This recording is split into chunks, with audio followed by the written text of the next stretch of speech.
ನಮಸ್ಕಾರ. ನಾನು ಇತ್ತೀಚೆಗಷ್ಟೇ ಕೋಲಾಪುರಕ್ಕೆ ಹೋಗಿದ್ದೆ. ಕೋಲಾಪುರದಲ್ಲಿ ಶ್ರೀ ಮಹಾಲಕ್ಷ್ಮಿ ದೇವಸ್ಥಾನ, ಅದನ್ನ ಅಂಬಾಬಾಯಿ ಮಂದಿರ ಅಂತ ಹೇಳ್ತಾರೆ. ಆ ದೇವಸ್ಥಾನದಲ್ಲಿ ಶ್ರೀ ಮಹಾಲಕ್ಷ್ಮಿಯ ದರ್ಶನ ಮಾಡಿಕೊಂಡು ಬಂದೆ.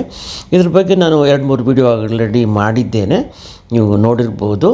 ಒಂದು ವೇಳೆ ನೋಡಿಲ್ಲ ಅಂದರೆ ಮತ್ತೆ ನೋಡಿ. ನನ್ನ ವಿಡಿಯೋ ನಿಮಗೆ ಇಷ್ಟ ಆದರೆ ಲೈಕ್ ಮಾಡಿ, ಶೇರ್ ಮಾಡಿ, ಸಬ್ಸ್ಕ್ರೈಬ್ ಮಾಡಿ.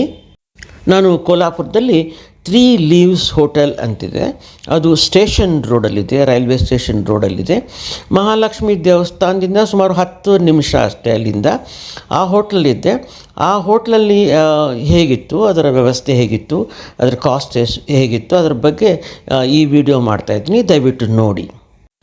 3 ಲೀವ್ಸ್ ಹೋಟೆಲ್ನ ನಾನು ಆನ್ಲೈನಲ್ಲೇ ಬುಕ್ ಮಾಡಿದ್ದೆ. ಚೆನ್ನಾಗಿದೆ, ಸುಮಾರು 5,000 ರೂಪಾಯಿ ಆಗುತ್ತೆ. ನಾವು 3 ಜನರಿಗೋಸ್ಕರ ಒಂದು ಡಿಲಕ್ಸ್ ರೂಮ್ ತೊಗೊಂಡಿದ್ವಿ, ಅದಕ್ಕೆ 5,000 ರೂಪಾಯಿ ಪರ್ ನೈಟ್ ಆಯಿತು. ಆಮೇಲೆ ವ್ಯವಸ್ಥೆ ಅಂತೂ ಚೆನ್ನಾಗಿದೆ, ದೊಡ್ಡ ರೂಮ್ ಇದೆ, ಒಳ್ಳೆ ರಿಸೆಪ್ಷನ್ ಚೆನ್ನಾಗಿದೆ, ವ್ಯವಸ್ಥೆಗಳೆಲ್ಲ ತುಂಬ ಚೆನ್ನಾಗಿದೆ, ಕ್ಲೀನಾಗಿದೆ. ಆಮೇಲೆ ದೇವಸ್ಥಾನದಿಂದ ತುಂಬ ಹತ್ತಿರ, ಸ್ಟೇಷನ್ ರೋಡಲ್ಲೇ ಇದೆ, ಮೇನ್ ರೋಡಲ್ಲೇ ಇದೆ. ಹಾಗಾಗಿ ಚೆನ್ನಾಗಿದೆ ಹೋಟ್ಲು, ತುಂಬ ಚೆನ್ನಾಗಿತ್ತು, ಎಲ್ಲ ವ್ಯವಸ್ಥೆ ಕೂಡ ಚೆನ್ನಾಗಿತ್ತು. ಆ ಹೋಟ್ಲಲ್ಲಿ ನಮಗೆ ಕಾಂಪ್ಲಿಮೆಂಟ್ರಿ ಬ್ರೇಕ್ಫಾಸ್ಟ್ ಅಂತ ಕೊಡ್ತಾರೆ. ಆ ಕಾಂಪ್ಲಿಮೆಂಟ್ರಿ ಬ್ರೇಕ್ಫಾಸ್ಟ್ ಬಗ್ಗೆ ಮತ್ತು ಏನೇನು ತಿಂಡಿ ಕೊಟ್ಟರು ಅದ್ರ ಬಗ್ಗೆಯೂ ನಾನು ಈ ವಿಡಿಯೋದಲ್ಲಿ ವಿವರವಾಗಿ ಹೇಳ್ತಾ ಇದ್ದೀನಿ. ಕಾಂಪ್ಲಿಮೆಂಟ್ರಿ ಬ್ರೇಕ್ಫಾಸ್ಟು ತುಂಬ ಚೆನ್ನಾಗಿತ್ತು. ಅದರಲ್ಲಿ ಸೌತ್ ಇಂಡಿಯನ್ ಐಟಮ್ಸ್ ಎಲ್ಲ ಇತ್ತು, ಇಡ್ಲಿ, ವಡೆ, ದೋಸೆ, ಉಪ್ಮಾ, ಪೋಹ. ಆಮೇಲೆ ಅದೇ ಥರ ಈವನ್ ನಾರ್ತ್ ಇಂಡಿಯನ್ ಕೂಡ ಕೆಲವು ವೆರೈಟಿಗಳಿಟ್ಟಿದ್ರು. ಆಮೇಲೆ ಬ್ರೆಡ್ಡು, ಎಗ್ ಆಮ್ಲೆಟು, ಆಮೇಲೆ ಎಗ್ ಬುರ್ಜಿ, ಆ ಥರದ್ದೆಲ್ಲ ಐಟಮ್ಸ್ ಇತ್ತು. ಕಟ್ ಫ್ರೂಟ್ಸು ಇತ್ತು, ಆಮೇಲೆ ಫ್ರೂಟ್ ಜ್ಯೂಸಸ್ ಕೂಡ ಇತ್ತು. ಎಲ್ಲ ತುಂಬ ಚೆನ್ನಾಗಿತ್ತು. ಕಾಂಪ್ಲಿಮೆಂಟ್ರಿ ಫುಡ್ ಆಗಿದ್ದರಿಂದ ನಾವು ಚೆನ್ನಾಗಿ ಊಟ ಮಾಡಿದ್ವಿ. ಯಾಕಂದರೆ ಹೊರಗಡೆ ಹೋದ್ಮೇಲೆ ಒಳ್ಳೆ ಊಟ ಸಿಗೋ ನಂಬಿಕೆ ಇಲ್ವಲ್ಲ, ಅದಕ್ಕೋಸ್ಕರ ತುಂಬ ಚೆನ್ನಾಗಿತ್ತು. ಅದನ್ನು ನಾನು ತಮಗೆ ತೋರಿಸ್ತಾ ಇದ್ದೀನಿ ಈ ವಿಡಿಯೋದಲ್ಲಿ, ದಯವಿಟ್ಟು ನೋಡಿ. ಒಂದು ವೇಳೆ ನೀವೇನಾದರೂ ಕೋಲಾಪುರಕ್ಕೆ ಹೋದರೆ ಈ 3 ಲೀವ್ಸ್ಗೆ ಹೋಟೆಲ್ಗೆ ಹೋಗ್ಬೋದು ನೀವು, ಚೆನ್ನಾಗಿದೆ. ಅಲ್ಲೇ ದೇವಸ್ಥಾನ ಹತ್ತಿರದಲ್ಲೇ ಇರೋದ್ರಿಂದ ನೀವು ಅಲ್ಲೇ ಹೋಗ್ಬೋದು. ಕಾರ್ ಪಾರ್ಕಿಂಗ್ ವ್ಯವಸ್ಥೆ ಕೂಡ ಇದೆ. ಒಂದು ವೇಳೆ ಕಾರಲ್ಲಿ ಹೋದರೆ ಪಾರ್ಕಿಂಗ್ ವ್ಯವಸ್ಥೆ ಕೂಡ ಇದೆ. ನಾವು ಕಾರಲ್ಲಿ ಹೋಗಿದ್ವಿ, ನಮಗೆ ಕಾರ್ ಇಟ್ಕೊಳೋಕ್ಕೆ ವ್ಯವಸ್ಥೆ ಕೂಡ ಇತ್ತು. ಕೆಲವು ಸಲ ನಾವು ಹೋಟ್ಲಿಗೆ ಹೋದಾಗ ಕಾರ್ ಪಾರ್ಕಿಂಗ್ ಇರೋದಿಲ್ಲ, ಇಲ್ಲಿ ಕಾರ್ ಪಾರ್ಕಿಂಗ್ ವ್ಯವಸ್ಥೆ ಕೂಡ ಇದೆ.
ನಾನು ಕೋಲಾಪುರ ಪ್ರವಾಸದ ಬಗ್ಗೆ ವಿವರವಾಗಿ 2-3 ವಿಡಿಯೋಗಳನ್ನ ಮಾಡಿದ್ದೀನಿ, ಅದನ್ನೆಲ್ಲ ನೀವು ನೋಡಿರ್ಬೋದು.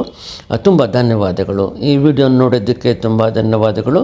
ದಯವಿಟ್ಟು ಲೈಕ್ ಮಾಡಿ, ಶೇರ್ ಮಾಡಿ, ಸಬ್ಸ್ಕ್ರೈಬ್ ಮಾಡಿ.